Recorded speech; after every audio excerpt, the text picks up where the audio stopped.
The Phoenix Project, rising from the ashes of Betrayal, a Shoeshine's timeless tales creation. The frosty tendrils of winter wrapped around Steven Holt's family home at the end of Elmwood Lane, casting a quiet hush over the scene. The aged planks of the house whispered tales of generations gone by, and the frozen pond nearby lay dormant beneath the pale winter sun. The narrow street, named after the Holt family, terminated in front of their home, a place where memories intertwined with the creaking woodwork. In the cluttered garage, a single hanging bulb warmed Steven as he meticulously worked on a rare 1970 Dodge Challenger Trans Am. The vintage masterpiece, a testament to his passion for restoration, held the echoes of countless hours spent with his lifelong friend, Paul. The crunch of snow announced Paul's arrival, and the door swung open, ushering in a gust of cold air. Paul, bundled in winter attire, greeted Steven with a worn smile, his eyes betraying a hint of fatigue. "Hey, Steven," Paul said, his breath visible in the chilly air. "Mind if I stick around for a bit? Susanna's out with friends, and I thought I'd catch up with you." "Of course, Paul," Steven replied, setting aside his tools. "Always good to have some company." The warmth of the garage offered solace from the winter chill outside. As Paul admired the vintage car, he remarked, "This Challenger's a beauty, man. You've really done wonders with it." Steven beamed with pride. "Thanks. It's been a labor of love, you know. Each part tells a story." The friends reminisced about shared memories, their laughter filling the air. Yet, as the evening unfolded, Steven couldn't shake the growing suspicion that lingered in the back of his mind. "So, Steven," Paul said casually, "how's it been living here with Susanna? Must be nice to have her company." Steven glanced at the clock on the wall, the ticking seconds mirroring the uneasy silence that followed. "Yeah, it's great. We've got our memories here, too." A subtle shift occurred in the atmosphere, as if a shadow had crept into the garage, casting doubt upon the warmth of their camaraderie. "Speaking of memories," Paul continued, his tone seemingly innocuous, "I've noticed Susanna's been spending a lot of time here when I drop by. It's nice to catch up with her." Steven's grip tightened on the wrench, a sudden chill gripping his insides. "Yeah, it's nice," he replied, a note of uncertainty tainting his words. As the night progressed, Steven grappled with the growing suspicion that there was more beneath the surface of Paul's words. The air thickened, and the garage seemed to pulse with unspoken tension. Unbeknownst to Steven, this cold winter night would set the stage for a tale of friendship unraveling, secrets emerging, and the fragile threads of trust threatening to snap.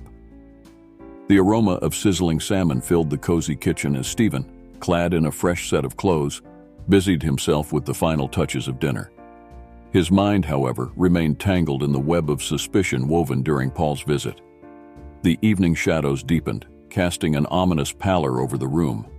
As the door swung open, Susanna's cheerful voice cut through the quiet tension. "Honey, I'm home. What's that amazing smell?" Steven turned to face her, a forced smile masking the disquiet beneath. "I marinated some salmon in a bourbon concoction. Thought you might like it." Susanna, her eyes gleaming with genuine delight, approached him for a brief kiss. "Sounds delicious. I'm starving."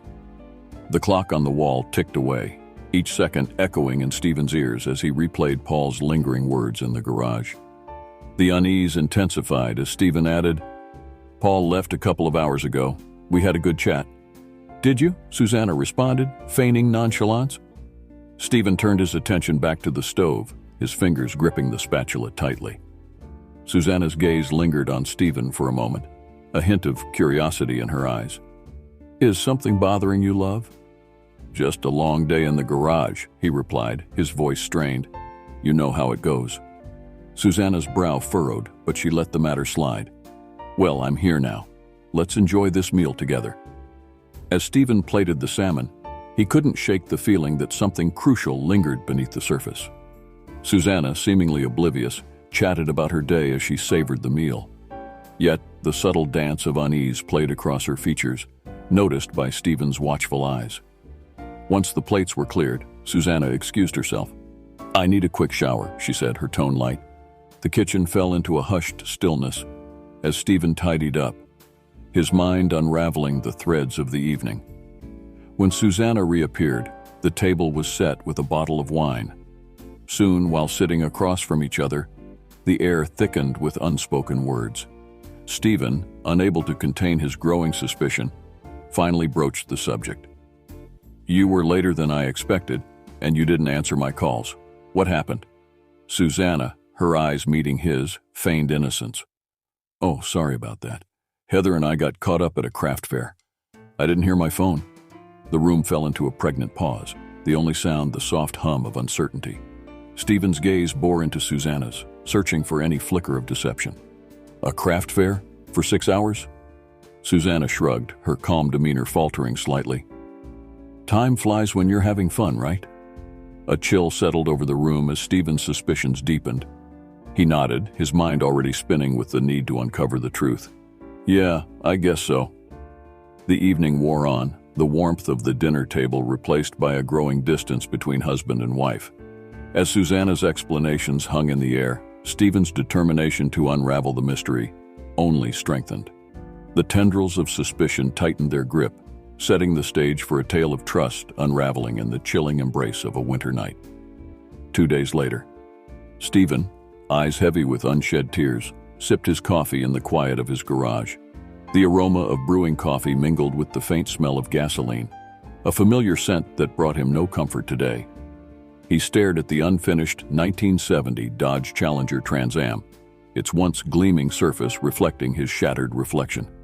He reached for his phone and dialed the office. "Good morning, Holt and Associates," chirped the receptionist, Sarah. "Hi, Sarah, it's Steven. I'm calling to say I won't be in today. I'm not feeling well." "Oh no, Mr. Holt, I'm so sorry to hear that. Is there anything I can do for you?" "No, thank you, Sarah. I'll just take the day to rest and hopefully be back tomorrow." "All right, Mr. Holt. Please take care and feel better soon." As Steven Holt hung up, the familiar creak of the house door opening echoed through the garage. He froze, his heart pounding in his chest. He heard Susanna's faint humming as she climbed the stairs, unaware of the storm brewing in the garage below.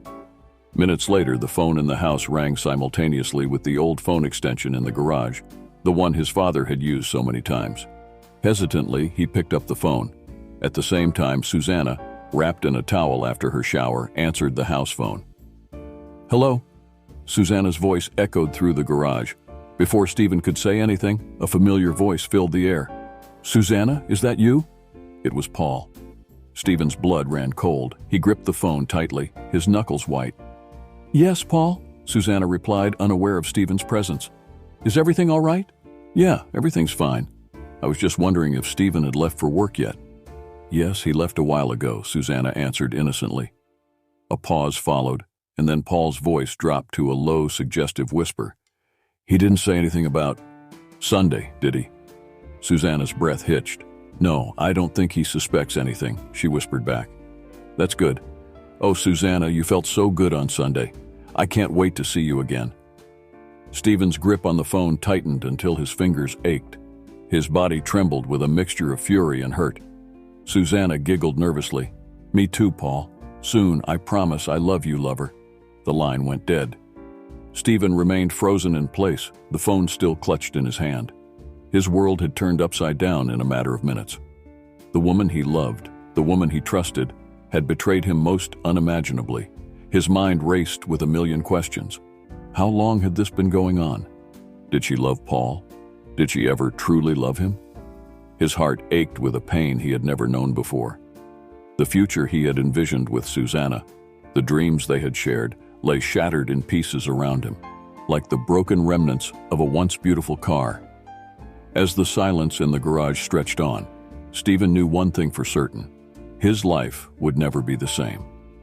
The silence in the garage was broken by the sharp ring of the phone.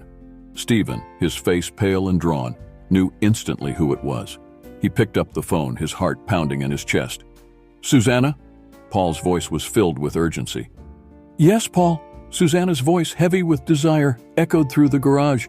"I need to see you. Can you take the day off?" Paul's voice was low and husky. Steven held his breath, his mind racing with possibilities. Susanna hesitated for a moment, then replied, "Yes, Paul, I can do that. Come over as soon as you can." Steven felt a cold wave of nausea wash over him. He knew what was going to happen, and the thought of it turned his stomach. He hung up the phone slowly, his eyes filled with a cold, steely resolve. He had heard enough, he had seen enough. It was time to end this charade. He spent the next few hours crafting his plan, a plan that would expose their betrayal and ensure they received their just deserts. His mind, usually focused on restoring his vintage car, was now fueled by a different kind of passion, a passion for justice. As the hours ticked by, Steven's plan became more and more concrete. He knew exactly what he had to do, and he knew exactly when to do it. He gathered his resolve, his movements efficient and deliberate. He was a man on a mission, and his resolve was unwavering. Steven knew how to set a book of matches under the hood of Paul's car, and piercing the fuel line would give the ignition of flames the effect he was looking for. He opened the garage door and went to his Challenger. When he got into his car, he slipped it into neutral and rolled it out of the garage to the end of the driveway. Hurriedly, he went over to Paul's car and opened the hood pinhole, the fuel line, and stepped back. Getting the spare set of keys, he opened the driver's door. Inserting the key into the ignition, he turned it on so that the aftermarket fuel pump he had installed would start pumping fuel. As he waited for a few minutes for the engine to become covered with fuel, he took a gas can he had for cleaning parts he had filled just the week before and started pouring it into the interior. When he was done, he lit a book of matches and closed the hood quietly. Steven knew it would only be a matter of time. He ran back to the garage and put the can back, closed the garage door, and ran to his car. The air in the guest bedroom crackled with a mixture of tension and excitement. Susanna's hands trembled as she unbuttoned Paul's shirt, her eyes locked on his. His gaze, in turn, was filled with a longing that spoke of weeks of pent-up desires. As their lips met, the real world faded away. The weight of their secret and the fear of discovery all dissolved into the passion that consumed them. Their movements were urgent, desperate, fueled by a forbidden love that had finally found its release. Paul, lost in the moment, didn't notice the screech of tires as Steven's car sped away down the street. His mind was focused solely on Susanna, on the forbidden pleasure they were finally experiencing. But their moment of bliss wouldn't last. The sound of a siren pierced the quiet of the morning, pulling them back to reality. A cold dread filled the room as they realized something was happening. Susanna paled, her eyes wide with fear. Paul, his face filled with curiosity, quickly pulled on his clothes, his mind racing with thoughts of potential consequences.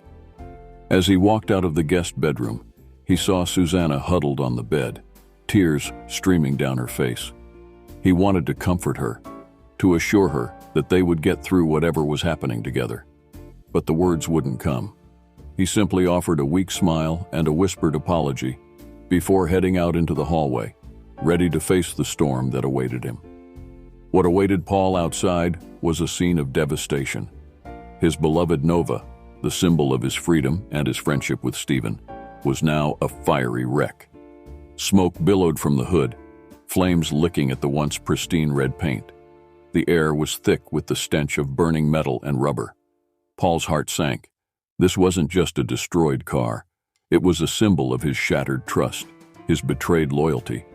Steven's actions were more than just an act of anger. They were a declaration of war. And as Paul stood there, staring at the wreckage of his Nova, he knew that this was only the beginning. The real fight, the fight for his life and his love, had just begun.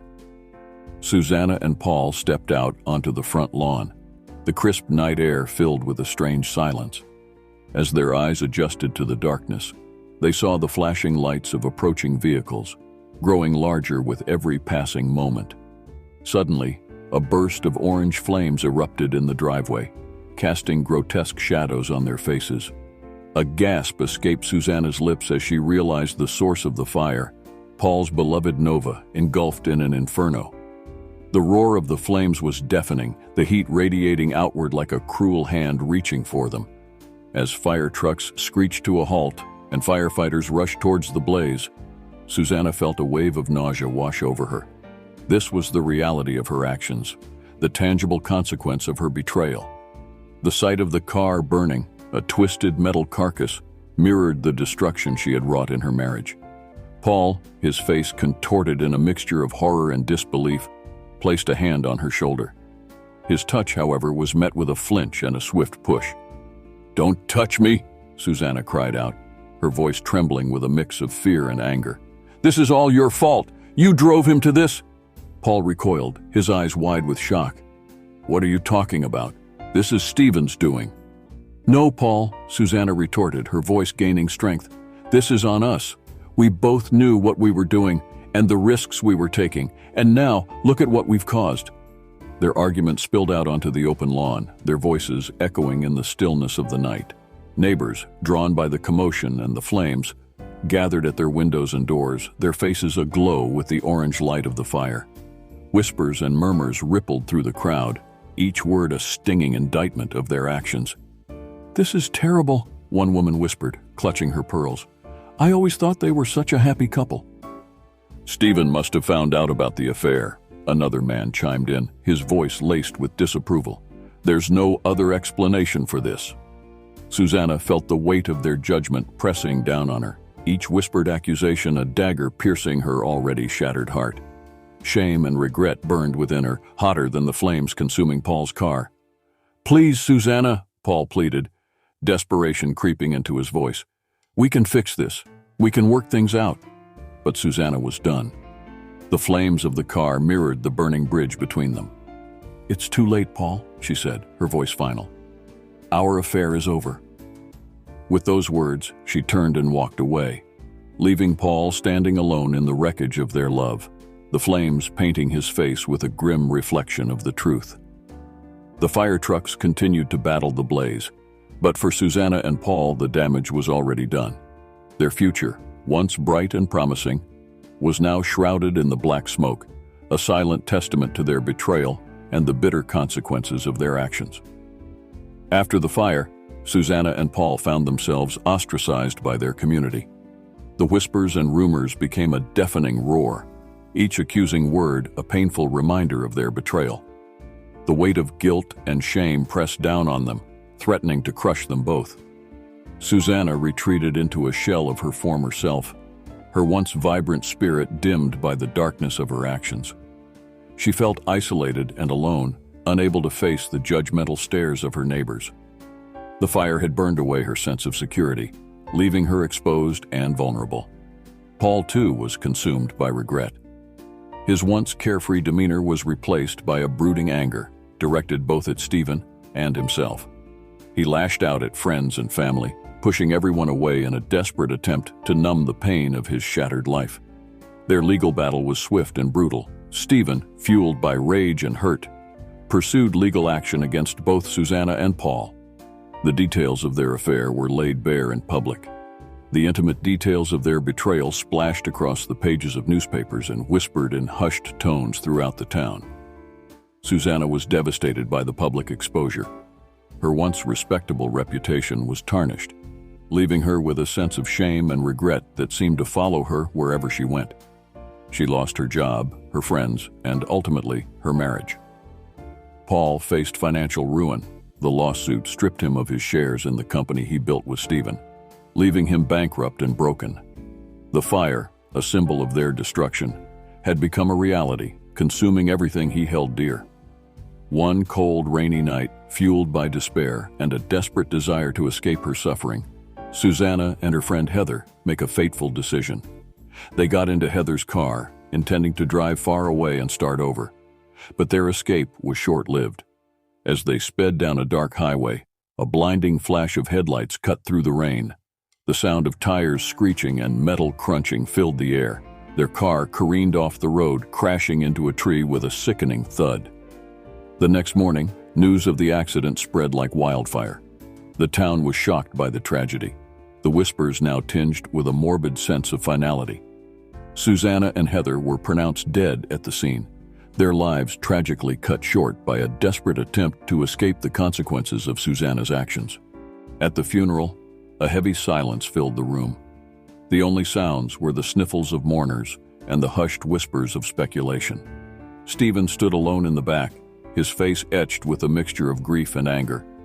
He had lost his wife, his partner, and his lifelong friend, all in the span of a few short months.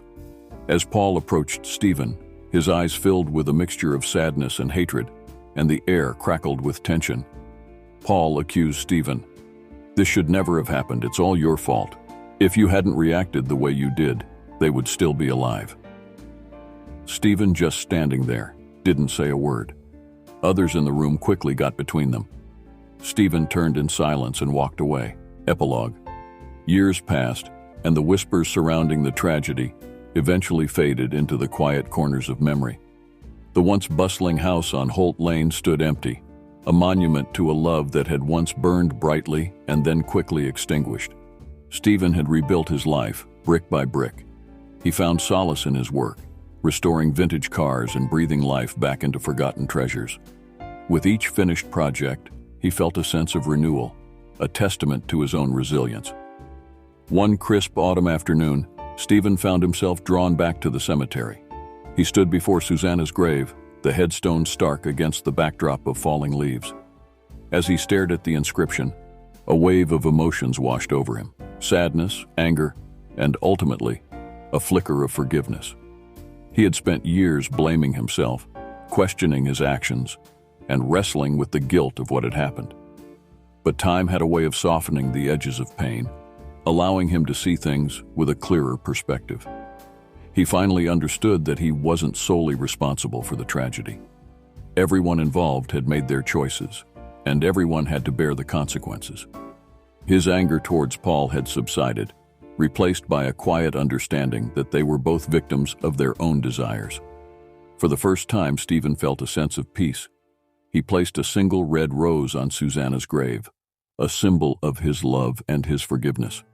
He knew that she would always hold a special place in his heart, a reminder of a love that once was. As he turned to leave, he caught sight of a familiar figure standing by the cemetery gate. It was Paul, his face etched with a similar mixture of sadness and regret. They locked eyes for a moment, a silent acknowledgement of their shared past and the lessons learned. Steven nodded to Paul, a gesture of understanding and acceptance. Paul nodded back, a flicker of gratitude in his eyes.